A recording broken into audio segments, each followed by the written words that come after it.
ಆತ್ಮೀಯ H16 news ಅಥವಾ ಸೀತಾರಾಮ್ಗೆ ಸ್ವಾಗತ. ನಾನು ನಿಮ್ಮವ MI ಅಥವಾ ಮಲ್ಲಪ್ಪ ಜೋತವರ್. ಆತ್ಮೀಯರೇ,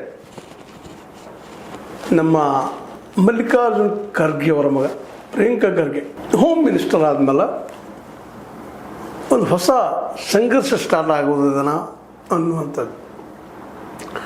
ಯಾಕಂದರೆ ವಿಶೇಷವಾಗಿ RSSದ ಕುರಿತಾಗಿ ಅತ್ಯಂತ ಕಡು ನಿಲುವು ಹೊಂದಿರುವಂಥ ಅದರ ಕಾರ್ಯವೈಖರಿ ಬಗ್ಗೆ, ಅದರ ದಾಖಲಾತಿಗಳ ಬಗ್ಗೆ, ಅದರ ರಿಜಿಸ್ಟ್ರೇಷನ್ ಬಗ್ಗೆ ಪ್ರತಿಯೊಂದು ಪ್ರಶ್ನೆ ಮಾಡ್ತಾಯಿದ್ರು ಅವರು ಹಿಂದಿನ ಸಿದ್ದರಾಮಯ್ಯ ಸರ್ಕಾರದಲ್ಲಿದ್ದಾಗ, ಅದು ಗ್ರಾಮೀಣಾಭಿವೃದ್ಧಿ ಸಚಿವರಿದ್ದಾಗ. ಈಗ ನೇರವಾಗಿ ಗೃಹ ಮಿನಿಸ್ಟರ್ ಆಗಿದ್ದಾರೆ. ಈಗ ಈ RSSಗೆ ನೇರವಾಗಿ ಟಕ್ಕರ್ ಕೊಡೋ ದಿಶೆಯಲ್ಲಿ ಹೋಗ್ತಾರಾ ಅಂದ್ರೆ ಹೌದು ಅನ್ನಿಸ್ತಾ ಇದೆ. ಯಾಕಂದರೆ ಈಗಾಗಲೇ RSSಗೆ ನಿಮ್ಮ ರೆಕಾರ್ಡ್ಗಳು ತೆಗೆದಿಟ್ಟುಕೊಳ್ಳಿ ಏನು ನೆಪದಲ್ಲೇ. ಯಾಕಂದರೆ ರಿಜಿಸ್ಟ್ರೇಷನ್ ಆಗಿಲ್ಲ ಸಂಘ. RSS ರಿಜಿಸ್ಟ್ರೇಷನಿಂದ ನಡೀತಾ ಬಂದದ್ದು ಇಲ್ಲಿವರೆಗೆ. ಅದನ್ನೆಲ್ಲ ಎನ್ಕ್ವೈರಿ ಹಾಕುವಂಥ ಕೆಲಸವನ್ನು ಮಾಡಲಿಕ್ಕೆ ಹೊರಟಿರೋದು ಇಲ್ಲಿ ಗಮನಾರ್ಹದ. ಇದರ ಅರ್ಥ ಸಂಘರ್ಷ. ಮತ್ತು ಮೇಲಾಗಿ ಈಗಾಗಲೇ ಕಾಂಗ್ರೆಸ್ ಅಂತ ನಿರ್ಧಾರ ಮಾಡಿಬಿಟ್ಟದ. ನಮ್ಮ ಕಡು ವಿರೋಧಿ ಯಾರಪ್ಪ ಅಂದ್ರೆ RSS ಮತ್ತು BJP. ಮತ್ತು ಇವತ್ತಿನ ಸ್ಥಿತಿ ಒಳಗೆ ಇನ್ನುಳಿದ ಯಾವುದೇ ಪಕ್ಷ, ಭಾರತದ ಯಾವುದೇ ಪಕ್ಷ, ಈವನ್ ಮಮತಾ ಬ್ಯಾನರ್ಜಿ ಅವರು ತೃಣಮೂಲ ಕಾಂಗ್ರೆಸ್ ಸಹಿತ ಯಾವ ಪ್ರಮಾಣದಲ್ಲಿ ಕಾಂಗ್ರೆಸ್ ವಿರೋಧ ಮಾಡ್ತಿದ್ದನೋ ಆ ಪ್ರಮಾಣದಲ್ಲಿ ವಿರೋಧನ ಮಾಡ್ತಾ ಇಲ್ಲ RSSಗೆ.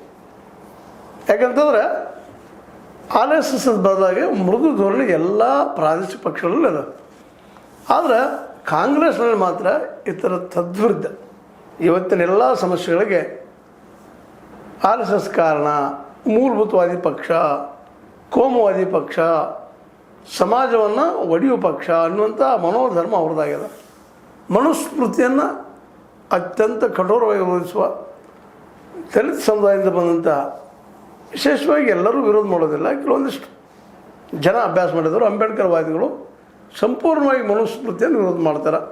ಆ ನೆಲಗಟ್ಟಿನಲ್ಲೇ ಈ ಪ್ರಿಯಾಂಕಾ ಸ್ವತಂತ್ರವಾದ ಮೀಡಿಯಾಗೆ ಬೇಕಾಗಿರುವುದು ಸ್ವತಂತ್ರ ಧ್ವನಿ. ಆ ಸ್ವತಂತ್ರ ಧ್ವನಿ ಉಳಿಸಲು ನೀವು ಮಾಡಬೇಕಾದದ್ದು ಇಷ್ಟೇ. ಅದೇನಪ್ಪಾ ಅಂತಂತಂದ್ರೆ ನಿಮ್ಮ ಕೈಲಾದಷ್ಟು ಸಹಾಯ ಈ ಚಾನಲ್ಗೆ ಮಾಡಿ ಹಾಗೂ ನಿಮ್ಮ ಧ್ವನಿಯನ್ನು ಕಾಪಾಡಿಕೊಳ್ಳಿ. ಖರ್ಗೆ ಮನುಸ್ಮೃತಿ ವಿರೋಧ ಮಾಡೋ ಜೊತೆಗೆ ಮನುಸ್ಮೃತಿಯನ್ನು ಪಾಲನೆ ಪೋಷಣೆ ಮಾಡುವಂತಹ, ಅದರ ನೆಲಗಟ್ಟಿನಲ್ಲಿ ಅದರ ಮಾರ್ಗದರ್ಶನದಲ್ಲಿ ಮುಂದೆ ಹೋಗುವಂತಹ RSS ಸಹಿತ ವಿರೋಧ ಮಾಡ್ತಾ ಇದ್ದಾರೆ. ಇವತ್ತದು ದೊಡ್ಡ ಪ್ರಮಾಣದಲ್ಲಿ ವಿರೋಧ ಆಗುವ ಸಾಧ್ಯತೆಗಳಿದ್ದಾವ ಅನ್ನುವಂಥ ಮಾತು. ಅದರಲ್ಲಿ ಖರ್ಗೆ ಮತ್ತು ರಾಹುಲ್ ಗಾಂಧಿ ಅವರು ವಿರೋಧ ಮಾಡೋದು ತಪ್ಪು ಅಂತ ನಾನು ಹೇಳೋದಿಲ್ಲ. ಆದರೆ ಇವರು ಮಾಡೋ ವಿರೋಧ ಕೇವಲ ಟೀಕೆಯಾಗಿ ಉಳಿಬಾರ್ದು ಅಂತ. ಕಾರ್ಯಪತ್ರದಲ್ಲಿ ಹೋದ್ರೆ ಬ್ಯಾನ್ ಮಾಡಬೇಕಂತ ವಿಚಾರ ಬರ್ತದೆ. ಬ್ಯಾನ್ ಮಾಡಿದ್ರೆ ಇನ್ನೂ ಸಿಗುತ್ತದೆ, ಬೆಳೀತದೆ. ಅದು ಅಲ್ಲ. ಮತ್ತು ಏನು ಮಾಡಬೇಕೀಗ? ನಮ್ಮಲ್ಲಿ ಒಂದು ಮಾತದ, ಹಿರಿಯರು ಮಾತಾಡ್ತಾ ಇದ್ದಾರೆ, ಇನ್ನೊಂದು ಗೆರೆಯನ್ನು ಅಳಗಿಸೋಕ್ಕಿಂತಲೂ ಅಳಿಸಿ ಹಾಕೋಕ್ಕಿಂತಲೂ ನಿಮ್ಮ ಗೆರೆಯನ್ನು ದೊಡ್ಡದು ಮಾಡ್ಕೋಬೇಕು ಅಂತೇಳಿ ಭಾಳ ಮಹತ್ವದ್ದಿದ್ದು. ಗೃಹ ಮಿನಿಸ್ಟರ್ ಆದಂಥವರು ಅವ್ರ ದೋಷಗಳನ್ನು ಕಂಡುಹಿಡೀಲಿ, ಹೊರಗೆ ತರಲಿ, ಜಗಕ್ಕೆ ಹೇಳಿ, ಇವ್ರು ಈ ರೀತಿ ಮತ್ತು ಇವ್ರು ಫಂಡ್ ಯಾವ ರೀತಿ ಕೊಡಿಸ್ತಾರ, ಏನು ಮಾಡ್ತಾರೆ, ಎಲ್ಲಿ ಫಂಡ್ ಬರ್ತದೆ, ಇವ್ರದ್ದೆಲ್ಲ ಮಾಡಲಿ. ಅದು ತನಿಖೆ ಅಂತ ಆಗಲೇ ಅದು ಬ್ಯಾನ್ ಅಂತ ಹೇಳೋದಿಲ್ಲ. ಆದರೆ ಬ್ಯಾನ್ ಮಾಡುವಂಥ ಒಂದು ಉಗ್ರ ಕ್ರಮ ಅದಲ್ಲ. ಈಗಾಗಲೇ ಹಲವು ಸಲ ಕಾಂಗ್ರೆಸ್ ವಿಫಲ ಆಗಿದೆ ಅದರಲ್ಲಿ. ಬ್ಯಾನ್ ಹಾಕಿ RSS ಬೆಳೆದಕ್ಕೆ ಹಾದಿ ಮಾಡಿಕೊಟ್ಟದು. ಅದಾಗಬಾರ್ದು. ಹಾಗಾದ್ರೆ ಏನು ಮಾಡಬೇಕಾಗಿದೆ ಇವತ್ತು ನಮ್ಮ ಖರ್ಗೆ ಅವರು? ವಿಶೇಷವಾಗಿ ಅವ್ರು ಮಾಡಬೇಕಾಗಿದ್ದು ಮುಖ್ಯವಾಗಿ ನಮ್ಮ ಎಲ್ಲರಿಗೂ ಶಿಕ್ಷಣ ಸಿಗುವಂಥ ವ್ಯವಸ್ಥೆ ಮಾಡಬೇಕಾಗಿದೆ. ಶಿಕ್ಷಣಪ್ಪ ಅಂತಂದ್ರೆ ಮೂಲಭೂತ ಯಾವುದೋ ಬದಲಾಗ್ತಾನಂತಲ್ಲ, ಆದರೆ ಎಷ್ಟೋ ಪರ್ಸೆಂಟೇಜ ನಾವು ಹೇಳೋದನ್ನು ತಿಳ್ಕೊಳ್ಳೋ ಶಕ್ತಿ ಅವನಲ್ಲಿ ಇರ್ತದೆ. ಹೀಗಾಗಿ ಒಬ್ಬ ಕಟ್ಟರ್ ಹಿಂದುತ್ವವಾದಿ ಆಗಲಾರ್ದ ಒಬ್ಬ ವಿಚಾರವಾದಿ ಹಿಂದುತ್ವವಾದಿ ಆಗುವ ಎಲ್ಲ ಸಾಧ್ಯತೆಗಳು ಇರ್ತಾವೆ. ಆ ದಿಸೆ ಮತ್ತು ಇನ್ನೊಂದು ಪ್ರಮುಖವಾಗಿ ಮಾಡಬೇಕಾಗಿತ್ತು, ದಲಿತ ಸಮುದಾಯ ಆಗಿರ್ಬೋದು, ಹಿಂದುಳಿದ ಸಮುದಾಯ ಆಗಿರ್ಬೋದು, ಅಥವಾ ಆದಿವಾಸಿ ಸಮುದಾಯ ಆಗಿರ್ಬೋದು, ಅವನ್ನೆಲ್ಲ ಒಗ್ಗೂಡಿಸುವಂಥ ಕೆಲಸ ಇವತ್ತು ಆಗಬೇಕಾಗಿದೆ. ಆ ಕೆಲಸ ಕಾಂಗ್ರೆಸ್ ಮಾಡಬೇಕಾಗಿದೆ.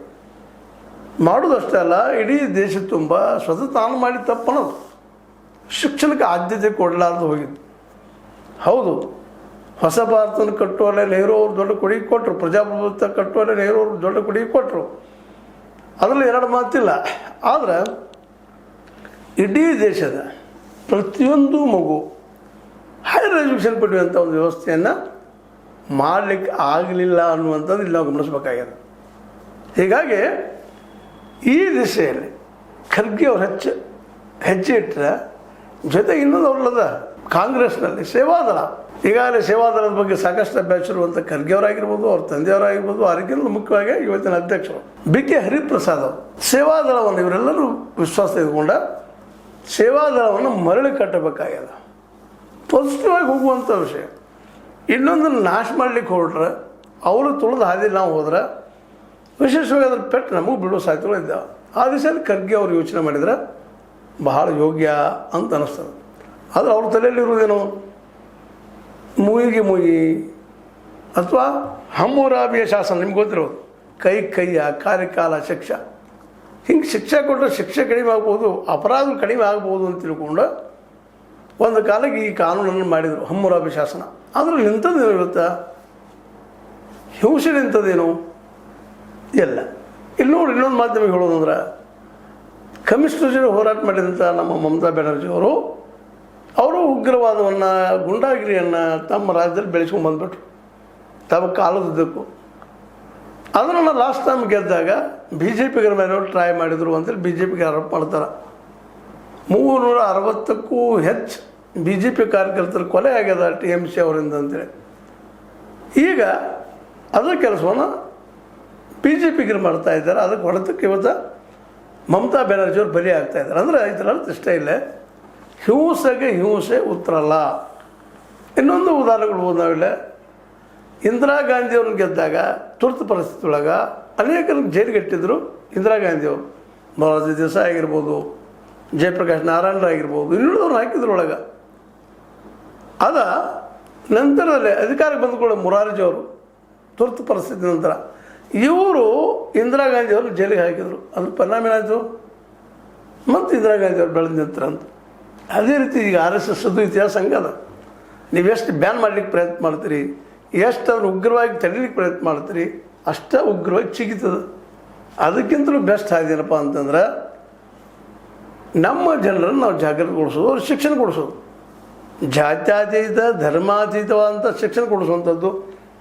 ನಮ್ಮ ಮೊದಲನೆಯ ಶಿಕ್ಷಣ ಮಿನಿಸ್ಟರ್ ಅಬ್ದುಲ್ ಕಲಾಂ ಅವರು ಒಳ್ಳೆಯ ಶಿಕ್ಷಣ ಬೇಸ್ ಹಾಕಿ ಕೊಟ್ಟಿದ್ದಾರೆ ನಮಗೆ. ಅದು ಪ್ರತಿಯೊಬ್ಬ ಮಗುವಿಗೆ ಹೋಗಿ ಮುಟ್ಟುವಂಥ ಕೆಲಸ ಆಗಬೇಕಾಗಿದೆ. ಅದು ಆಯ್ತಪ್ಪ ಅಂದರೆ ಸಹಜವಾಗಿ RSS ಬೆನ್ನತ್ತೆ ಹೋಗುವಂಥ ಜನ ತಾನೇ ಕಡಿಮೆ ಆಗ್ತಾರೆ. ಜೊತೆಗೆ ಇವತ್ತು ಉದ್ಯೋಗ ಸೃಷ್ಟಿ ಮಾಡಬೇಕಾಗಿದೆ. ಉದ್ಯೋಗ ಸೃಷ್ಟಿ ಏನು ಮಾಡ್ತಾ ಇದ್ದಾರೆ ಕಾಂಗ್ರೆಸ್ಸಿಗರು. ಇಲ್ಲೇ ಕರ್ನಾಟಕದಲ್ಲಿ ಏನು ಮಾಡಿದ್ರು ಇಲ್ಲಿವರೆಗೆ, ಈ ಎಲ್ಲನೂ ಈ ನೆಲೆಗಟ್ಟಿನಲ್ಲಿ ಯೋಚನೆ ಮಾಡಿ ಅನ್ನಭಾಗ್ಯ ಇನ್ನೊಂದು ಭಾಗ್ಯ ಕೊಟ್ಟಿರ್ಬೋದು, ಇಲ್ಲಂತಲ್ಲ. ಆದರೆ ಶಾಶ್ವತ ಪರಿಹಾರ ಆಗಿಲ್ಲ ಅದು.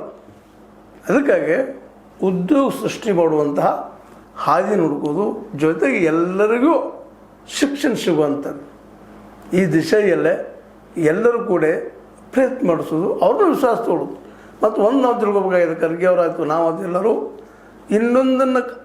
ಇನ್ನೊಂದು ಗೆರೆಯನ್ನು ಅಳಗ್ಸೋಕ್ಕಿಂತಲೂ ಅದಕ್ಕಿಂತ ಎತ್ತರ ಮಾಡ್ಕೊಳ್ಳೋದು. ಮತ್ತು ಹಿಂಸೆಯಿಂದ ಅದು ಪರಿಹಾರ ಕೊಡಲಿಕ್ಕೆ ಹೊರಟ್ರೆ ಹಿಂಸೆಗೆ ಮತ್ತೆ ಹಿಂಸೆ ಹುಟ್ಟೋದು, ಇದರಲ್ಲಿ ಎರಡು ಮಾತಿಲ್ಲ. ಅದಕ್ಕಾಗಿ ಸಿಂಪಲ್ಲಾಗಿ ಹೇಳುವಂಥದ್ದು ಮಾಡ್ರಿ, ಇದಾಗಲಾದ ಏನದ ತಿಳಿಸ್ರಿ, RSS ನಿಜವಾದ ಏನದ ಜಗಕ್ಕೆ ನಿಮ್ಗೆ ಏನು ತಿಳಿದು ಹೇಳೋಣ ಖರ್ಗೆ ಅವರ ಮತ್ತು ಕಾಂಗ್ರೆಸ್ಸಿಗರ. ಆದರೆ ಅದ್ರ ಹೊಸಕ್ಕೆ ಹಾಕ್ತಾನೋ ಕಿತ್ತಾಕ್ತಾನೋ ಮಾಡ್ತಾನೋ ಒಂದಷ್ಟು ಚಿಗಿತದ.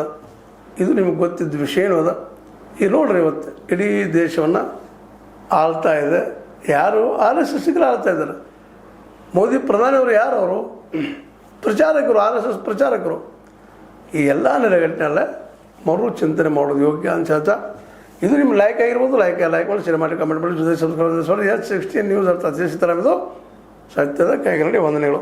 ಆತ್ಮೀಯ ಸಾರ್ವಜನಿಕರಲ್ಲಿ H16 ಅರ್ಥಾತ್ ಸೀತಾರಾಮದಿಂದ ಒಂದು ಮನವಿ. ಈ ಸಂಸ್ಥೆ ಭ್ರಷ್ಟಾಚಾರ, ಅನ್ಯಾಯ, ಅತ್ಯಾಚಾರಗಳಿಂದ ನೊಂದವರ ವೇದಿಕೆ. ಅನ್ಯಾಯಕೋರರ, ಭೂಗಳ್ಳರ, ನಶಾ ಸಾರಾಯಿ ಮಾಫಿಯಾಗಳ ವಿರುದ್ಧದ ಧ್ವನಿ. ರೈತರ, ಕೂಲಿಕಾರ, ಕಾರ್ಮಿಕರ, ಬಿದ್ದ ಸಮುದಾಯ, ಜನರ ಧ್ವನಿ ಬೆಂಬಲವಾಗಿ ನಿಂತು ತನುಮನ ಧನದ ಸಹಾಯಕ್ಕೆ ಸಾರ್ವಜನಿಕರಲ್ಲಿ ಕೋರಿಕೆ. ದಾನದ ಸಹಾಯ ನೀಡಿ ಸ್ವಾತಂತ್ರ್ಯ ಪತ್ರಿಕೋದ್ಯಮ ಉಳಿಸಿ ಬೆಳೆಸಿ. ವಂದನೆಗಳು. ತಮ್ಮನ್ನೇ ನಂಬಿರುವ ಮಲ್ಲಪ್ಪ ಇ ಜೋತಾವರ್. ಈ ಕೆಳಗಿನ QR ಸ್ಕ್ಯಾನ್ ಮಾಡಿ ಅಥವಾ ಈ ನಂಬರ್ ಅಂದರೆ 7411402405ಗೆ ಇಲ್ಲ 9686864852ಗೆ ನೀವು ಫೋನ್ಪೇ ಮಾಡಿ, ಪೇಟಿಎಮ್ ಮಾಡಿ ಅಥವಾ ಇನ್ನಾವುದೇ ಮಾಧ್ಯಮದಿಂದ ಗೂಗಲ್ ಮೂಲಕ ಸಹಾಯ ಮಾಡಿ ಈ ಪ್ರಾಮಾಣಿಕ ಪತ್ರಿಕೋದ್ಯಮವನ್ನು ಉಳಿಸಿ ಅಂತ ಮತ್ತೊಮ್ಮೆ ಮನವಿ. ವಂದನೆಗಳು.